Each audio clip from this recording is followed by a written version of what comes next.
Hello everyone, स्वागत है आपका मेरे यूट्यूब चैनल ऑथेंटिक बायोलॉजी में। तो दोस्तों, आज की वीडियो में मैं आपसे डिस्कस करूंगी मानव हृदय के बारे में, ह्यूमन हार्ट के बारे में, जो कि एक बहुत इम्पॉर्टेंट टॉपिक है। तो इस वीडियो के द्वारा आपके सारे डाउट्स क्लियर हो जाने वाले हैं। ठीक है, तो चलिए स्टार्ट करते हैं। जैसा कि पता है कि मानव हृदय में कुल 4 चैम्बर होते हैं। अलिंद और निलय 2 होते हैं, ठीक है, और वो 2 में डिवाइड होते हैं, लेफ्ट और राइट में।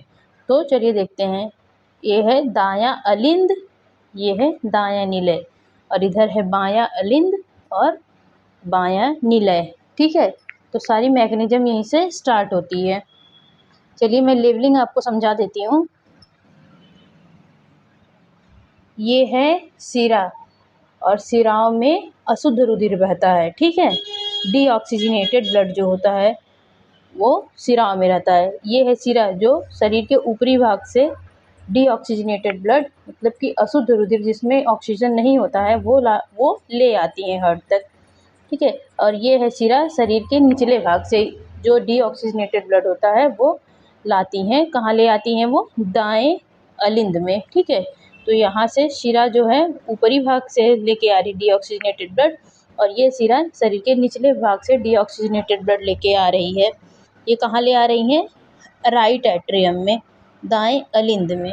ठीक है, अब यहाँ से दाएं अलिंद से यहाँ पे एक त्रिवलनी कपाट होता है, ट्राइकस्पिड वाल्व होता है, त्रिवलनी कपाट। ठीक है, तो इसके द्वारा ये दायां अलिंद और दायां निलय एक दूसरे से अलग हुए रहते हैं त्रिवलनी कपाट के द्वारा। ठीक है, तो जो ये डीऑक्सीजनेटेड ब्लड आता है दाएं अलिंद में, वो ये त्रिवलनी कपाट खुलने के द्वारा दाएं निलय में आ जाता है। ठीक है, अब ये दाएं निलय में आने के बाद यहाँ से ये डीऑक्सीजनेटेड ब्लड जो है, ये यहाँ से, ये जो है पल्मोनरी वाल्व, ठीक है, ये फुफ्फुस कपाट बोलते हैं इसको, पल्मोनरी वाल्व, यहाँ से होते हुए ये डीऑक्सीजनेटेड ब्लड चली जाती हैं फेफड़ों में। ठीक है, फेफड़ों में, हाँ,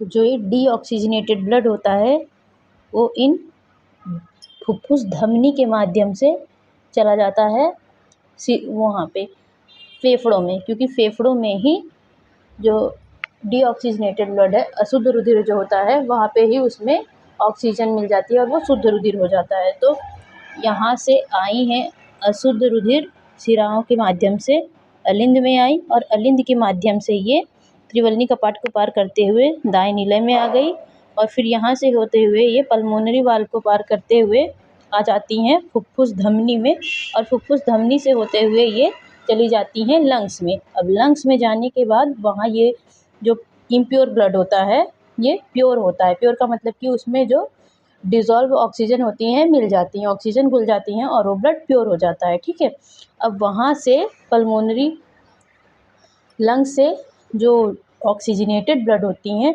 वो फुफ्फुस सिरा के माध्यम से आती हैं। ठीक है, फुफ्फुस सिरा के माध्यम से फेफड़ों से प्योर ब्लड आता है। कहाँ आता है?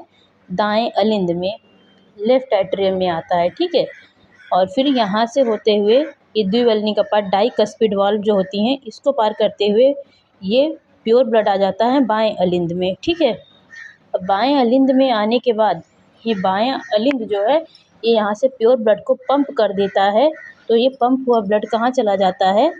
एओर्टा में, महाधमनी में आ जाता है। ठीक है, तो ये मैकेनिज़्म हुआ कि फुफ्फुस सिरा से प्योर ब्लड आया लेफ्ट एट्रियम में, बाएं अलिंद में। ठीक है, और वहाँ से द्विवल्नी कपाट को पार करते हुए आ गया बाएं निलय में। ठीक है, तो बाएं निलय ने प्योर ब्लड को पंप कर दिया महाधमनी में। अब महाधमनी से होते हुए ये ब्लड पूरे शरीर में चला जाता है। ठीक है, तो ये होता है मैकेनिज़्म ह्यूमन हार्ट का, मानव हृदय का। आई होप आपको ये वीडियो पसंद आया होगा और ये समझ में आया होगा कॉन्सेप्ट।